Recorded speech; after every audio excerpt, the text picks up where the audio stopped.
पिछले चैप्टर में हम लोगों ने पढ़ा था मेकिंग ऑफ द कॉन्स्टिट्यूशन, मतलब संविधान किस तरह बना, यानी संविधान सभा और किन किन लोगों ने संविधान बनने में मदद की।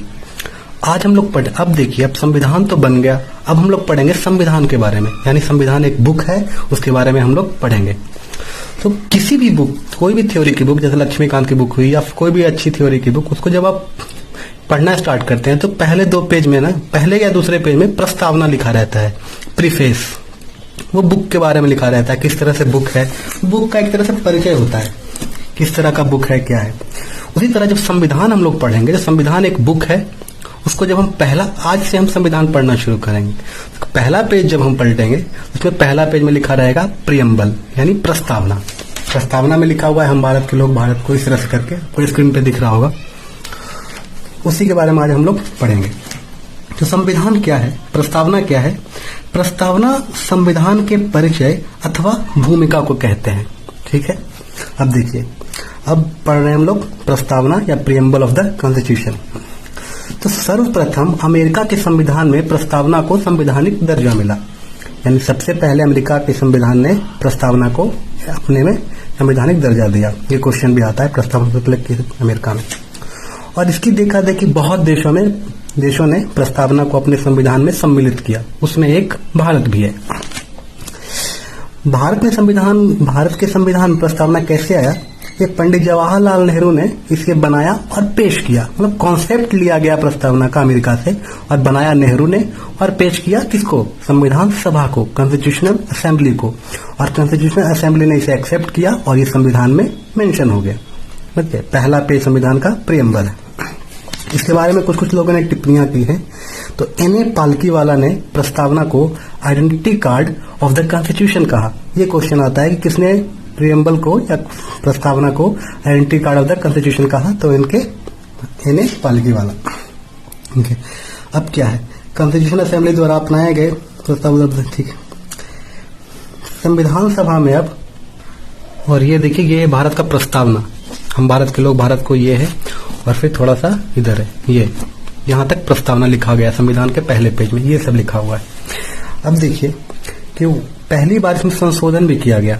कब किया गया? 1976 में, इंदिरा गांधी की सरकार थी। इस समय जो अभी आपको मैंने दिखाया पेज पे, उसमें ये सब वर्ड मेंशन नहीं था, समाजवादी, धर्मनिरपेक्ष और अखंड था। ये तीनों शब्द जोड़ा गया किसमें? प्रस्तावना में। 42वां संविधान संशोधन 1976 में पहली बार प्रस्तावना को अमेंड किया गया, संशोधित किया गया, और उसमें ये नए 3 शब्द जोड़े गए। क्वेश्चन ये बहुत इंपॉर्टेंट है, बहुत बार आता है। अभी जब मैंने आपको प्रस्तावना दिखाया, उसमें सारा जो मैंने आप पढ़ लीजिएगा, पर स्क्रीनशॉट ले लीजिएगा, उसमें लिखा हुआ है संप्रभुता भी एक वर्ड मेंशन है। ठीक है, तब जो प्रस्तावना में जो चीज लिखा हो गया है, उसके बारे में थोड़ा सा डिटेल्स में पढ़ेंगे। तो संप्रभुता लिखा गया है। संप्रभुता का अर्थ क्या होता है? कि भारत किसी अन्य देश पे निर्भर नहीं है। ये क्वेश्चन आता है, संप्रभुता का अर्थ क्या होता है? फिर है लोकतांत्रिक, वो भी लिखा गया, अभी जो मैंने दिखाया आपको प्रस्तावना, उसमें कहा गया है कि सर्वोच्च शक्ति जनता के हाथों में है। लोकतांत्रिक यानी जनता के शासन। ये भी पूछा, लोकतांत्रिक का अर्थ क्या होता है? 4 ऑप्शन आपको दिया रहेगा, उसमें ये आंसर आपको मानना है, सर्वोच्च शक्ति जनता के हाथों। फिर रहता है गणतंत्र। गणतंत्र मतलब क्या होता है? राजतंत्र नहीं, मतलब वंशानुगत शासन नहीं है, कोई राजा है तो फिर वही राजा का बेटा शासन करेगा भारत पे, ऐसा नहीं। यहाँ लोग वोट करके चुनते हैं, राजतंत्र नहीं है। गणतंत्र का मतलब यह होता है। उसमें न्याय भी लिखा गया है, जो मैंने आपको प्रस्तावना दिखाया। इसमें न्याय 3 प्रकार के होते हैं। ये क्वेश्चन आया एग्जाम में कि न्याय जो प्रस्तावना में लिखा गया, कितने तरह के न्याय है? 3 तरह के। कौन कौन से न्याय है? सामाजिक, आर्थिक और राजनीतिक। ये तीनों शब्द रशियन रेवोल्यूशन 1917 से लिया गया है। तो सामाजिक न्याय का अर्थ है कि हर व्यक्ति के साथ जाति, रंग, धर्म, लिंग के आधार पर भेदभाव नहीं किया जाएगा। फिर है आर्थिक न्याय। इसका अर्थ है कि आर्थिक कारणों के आधार पर किसी व्यक्ति से भेदभाव नहीं किया जाएगा। और तीसरा है राजनीतिक न्याय। इसका मतलब है कि हर व्यक्ति को समान राजनीतिक अधिकार प्राप्त होंगे। और ये देखिए लिखा हुआ है सामाजिक, आर्थिक व राजनीतिक न्याय इन तीनों तत्वों को 1917 के रूसी क्रांति से लिया गया है। फिर देखिए संविधान में, प्रस्तावना में ये तीनों वर्ड भी मेंशन था, स्वतंत्रता, समानता और बंधुत्व। ये तीनों शब्द कहाँ से लिया गया है? फ्रांस की क्रांति जो 1789 से 99 के बीच में हुई थी। ये दोनों क्वेश्चन बहुत इंपॉर्टेंट, एग्जाम में पूछता है कि सामाजिक, आर्थिक, राजनीतिक न्याय किस देश से लिया गया है? 1917 के रशियन रेवोल्यूशन से। और ये तीनों शब्द कहाँ से लिया गया है? फ्रांस की क्रांति से। एक और शब्द लिखा गया है धर्मनिरपेक्षता। धर्मनिरपेक्षता मतलब होता है कि राज्य का कोई धर्म नहीं है।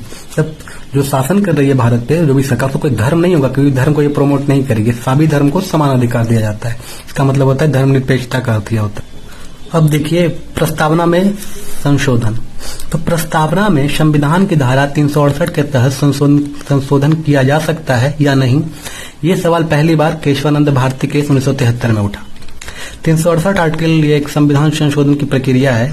इसमें संविधान में जो मेंशन है वो ये पार्लियामेंट किसी भी तरह से संशोधित कर सकती है। ये दो तरह का होता है, एक होता है 2/3 of the present plus 50% of total majority, और दूसरा होता है कि अगर कोई फेडरल मैटर है, दो तरह का। तो दूसरा मैटर क्या है कि फेडरल मैटर अगर है तो हाफ से ज्यादा राज्यों को भी स्वीकृति देना पड़ेगा, तब जाके वो एक्ट बनेगा।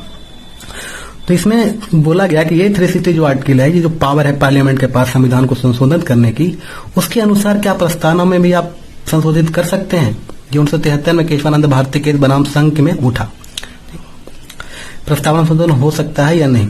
तो इसमें क्या वर्डिक्ट आया सुप्रीम कोर्ट का कि इसमें सुप्रीम कोर्ट ने ये कहा कि प्रस्तावना में संशोधन नहीं हो सकता है बशर्ते वह मूल रूप में रहे। 1973 का केशवानंद भारती केस बहुत इंपॉर्टेंट है। इस केस में सबसे बड़ा डिसीजन ये आया था, सुप्रीम कोर्ट ने ये कहा था कि आप संविधान में कुछ भी संशोधन कर सकते हैं, लेकिन उसके मूल ढांचे को आप परिवर्तन नहीं कर सकते हैं। तो क्वेश्चन ये आता है कि संविधान के संशोधन में मूल ढांचे का कंसेप्ट किस केस के बाद आया। तो केशवानंद भारती केस 1973। अब देखिए प्रस्तावना संविधान का एक अंग है या नहीं, इस पे बहुत सारा विवाद था स्टार्टिंग में, जो शुरू में जो लिखा जाता है उसमें। तो देखिए क्या हुआ कि ये अब देखिए संविधान में प्रस्तावना कब आया था। नेहरू ने 13 दिसंबर 1946 को प्रियम्बल लाया और 22 जनवरी 1947 को एक्सेप्ट किया गया बाई कॉन्स्टिट्यूशनल असेंबली, संविधान सभा के द्वारा। देखिए भारत में हो रहा था ये बेरूबारी केस है, 1960 में बेरूबारी संघ मामला, ये केस हुआ था बेरूबारी और सुप्रीम कोर्ट के। सुप्रीम कोर्ट ने कहा कि preamble is not a part of India. Question ये आता है कि किस केस में सुप्रीम कोर्ट ने ये कहा कि प्रियम्बल यानी प्रस्तावना संविधान का भाग नहीं है। तो किस केस में? बेरूबारी केस 1960। ये बेरूबारी क्या है, ये जब डिवीजन हो रहा था भारत पाकिस्तान का, तो किस किस एरिया किसको दिया जाना चाहिए, वही देना चाहिए। इसके बीच में काफी विवाद हुआ क्योंकि 1947 में जो रेडक्लिफ लाइन खींचा गया, वो रेडक्लिफ बहुत ही मूर्ख आदमी था। उसने क्या किया कि जितने थाने थे उसके ऊपर से ये डिवाइडेड लाइन पास कर दिया, ये इंडिया ये भारत। तो ये थाने को आप जोड़ रहे हो तो किसी के घर के ऊपर से भी ये लाइन चला गया, किसी के घर से किसी के मैदान से चला गया, तो ये डिवीजन बिल्कुल इम्प्रॉपर था। बहुत सारे बात में संशोधन हुए, किसको इसको दिया गया उसको दिया गया। उसी क्रम में 1958 में क्या हुआ कि बेरूबारी एक जगह था, ये वेस्ट बंगाल में, वो पाकिस्तान बोला था कि वो मेरे इलाका में आता है, हमें दे दिया जाए। तो इसमें क्या हुआ कि नेहरू और नून, ये नून उस टाइम पीएम था पाकिस्तान का, और नेहरू 1958 में एक एक्ट वो किया, 1958 में एक पैक्ट किया। उसके अनुसार 1960 में क्या हुआ कि बेरूबारी जो बंगाल में एक जगह है उसको पाकिस्तान को दे दिया गया, यानी बांग्लादेश जो अभी प्रेसिडेंट उसको दे दिया गया। तो बहुत इस पे बवाल हुआ बेरूबारी केस में कि क्यों दे दिया गया। नेहरू ने किसी से पूछा भी नहीं, डायरेक्टली वो अपने पावर का इस्तेमाल करके दे दिया इसको। तो बहुत बार केस हुआ, बेरूबारी के संग मामला था, सुप्रीम कोर्ट ने केस किया। तो उसमें बहुत सारे वर्डिक्ट आए कि ये सुप्रीम कोर्ट जैसे अयोध्या मामला जो है उसमें जब सुप्रीम कोर्ट वर्डिक्ट देती है तो 1-2 पेज का वर्डिक्ट नहीं रहता है, वो 300-400 पेज का वर्डिक्ट रहता है, वो फैसला रहता है सुप्रीम कोर्ट का।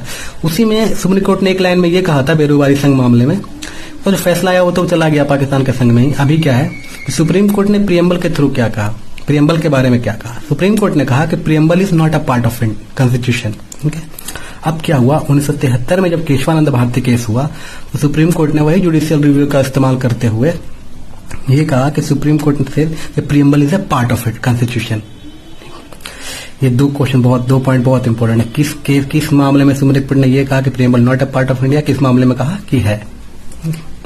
और फिर 1995 LIC of India versus return, इस मामले में सुप्रीम कोर्ट ने यह कहा कि प्रस्तावना संविधान का आंतरिक हिस्सा है। ये इंपॉर्टेंट नहीं है, ये दोनों बहुत इंपॉर्टेंट है। न्याय तो बताइए, राजनीतिक न्याय से आगे। अब थ्योरी सेक्शन खत्म हुआ, अब हम लोग अब हम लोग जो प्रीवियस ईयर में जितने MCQ आए हैं ये प्रियम्बल को, उसको हम लोग भी स्टार्ट करते हैं।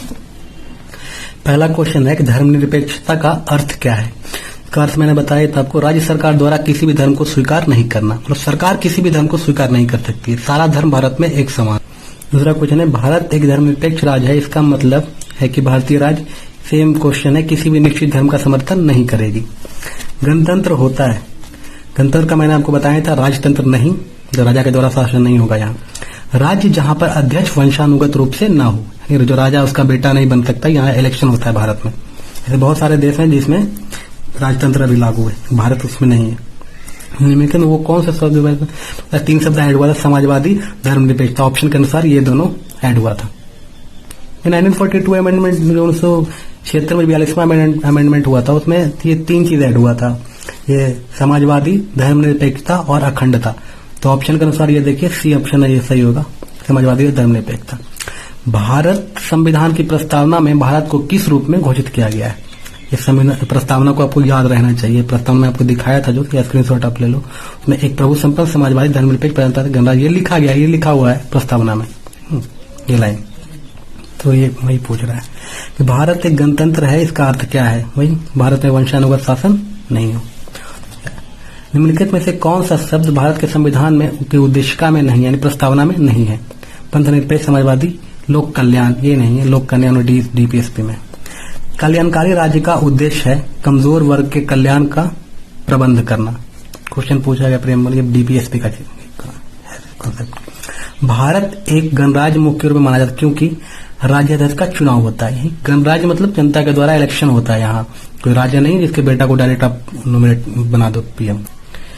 भारतीय संविधान की प्रस्तावना के सिलसिले में निम्नलिखित कौन सा क्रम से, तो प्रस्तावना जो मैंने आपको दिखाया लास्ट में, वो जो आपको पढ़ोगे उसको आप सार्वभौम, ये कंटिन्यू लिखा गया है, समाजवादी, धर्मनिरपेक्ष, गणतंत्र, ठीक है। ये क्वेश्चन संविधान में समवर्ती सूची कहाँ से लिया गया है? ये कनाडा, ये नेक्स्ट चैप्टर का है, ये इसी को चैप्टर में दे दिया गया है, मैं आपको बाद में एक्सप्लेन करूंगा ये सब समवर्ती सूची क्या होता है। भारत के लॉ के प्रस्तावना किस वर्ड से आरंभ होती है? वही यहाँ हम भारत के लोग, भारत को एक प्रभु संपन्न, तो यहाँ से हम भारत के लोग, मैंने आपको दिखाया था अभी प्रस्तावना। 25 नंबर, संविधान के अंतर्गत भारतीय लोकतंत्र के आदर्शों को हम कहाँ देख सकते हैं? प्रस्तावना में ही। भारतीय संविधान की प्रस्तावना के जिन आदर्शों एवं उद्देश्यों का रूपरेखा की गई, उन्हें आगे व्याख्या की गई है। अभी मैंने क्या बताया आपको, संविधान ये जो है उसका पहला पेज आप पढ़ रहे हो प्रस्तावना, तो उसके उद्देश्यों का जो विवरण है, रूपरेखा, वो आगे पार्ट में तैयार किया गया है। इसका आंसर सी होगा, मूल अधिकार, डीपीएसपी, राजनीति एवं मूल कर्तव्य। इन जो लिखा गया है प्रस्तावना में जो बातें, उसको इन सब में डाला गया और एक्सप्लेन किया गया इन तीनों में, वही पूछ रहा है। भारतीय संविधान को संविधान सभा द्वारा कब अंगीकृत किया गया? 26 नवंबर 1949 को संविधान को एक्सेप्ट किया इसने, कॉन्स्टिट्यूशन असेंबली में लागू कब हुआ? 26 जनवरी 1950 को। भारत का संविधान पूर्ण रूप से तैयार कब हुआ था? 26 नवंबर 1949 को, और लागू कब हुआ? 26 जनवरी 1950 को। ये बहुत इंपॉर्टेंट, ये दोनों याद रखिएगा। इसे कब अंगीकार किया बताएं? 26 नवंबर 1949। कॉन्स्टिट्यूशन असेंबली बोल रहा है, भारतीय संविधान को कब अंगीकार किया गया? एक कॉन्स्टिट्यूशन असेंबली किया, 26 नवंबर 1949 को एक्सेप्ट किया। लागू कब हुआ भारत देश में? 26 जनवरी 1950 को। एक क्वेश्चन आ गया कि भारत निम्नलिखित में से किस तिथि को भारत संविधान लागू हुआ? 26 जनवरी 1950। किस वर्ष एक प्रभु संपन्न प्रजातंत्र गणराज्य बना? 1950 में, जब संविधान लागू हुआ। भारत संविधान को देखकर प्रस्तावना में अभी तक कितनी बार संशोधन हुआ है? एक ही बार, जो 42वां संविधान संशोधन 1976 में जो इंदिरा गांधी सरकार ने किया, उसके बाद कभी संशोधन नहीं हुआ। इसमें 3 वर्ड ऐड किया गया था, कौन कौन? समाजवादी, धर्मनिरपेक्ष और अखंडता, ये तीनों पूछता है। देखिए 46 नंबर ये इसका क्वेश्चन है, इसमें देखिए पूछ लिया गया, मतलब यही हमारा प्रस्तावना है। यहाँ तक जो लिखा गया, भारत के लोग, भारत के प्रभु, ये पूरा यही लिखा गया पूरा संविधान के पहले पेज में। यहाँ पे एक गैप है, यहाँ पे पूछ रहा है क्या, जब तक संविधान को अंगीकृत एवं 26 नवंबर 1949 को कॉन्स्टिट्यूशन असेंबली, संविधान सभा ने इस दिन प्रस्तावना को संविधान में लिया था। ये देखिए यही प्रस्तावना है टोटल।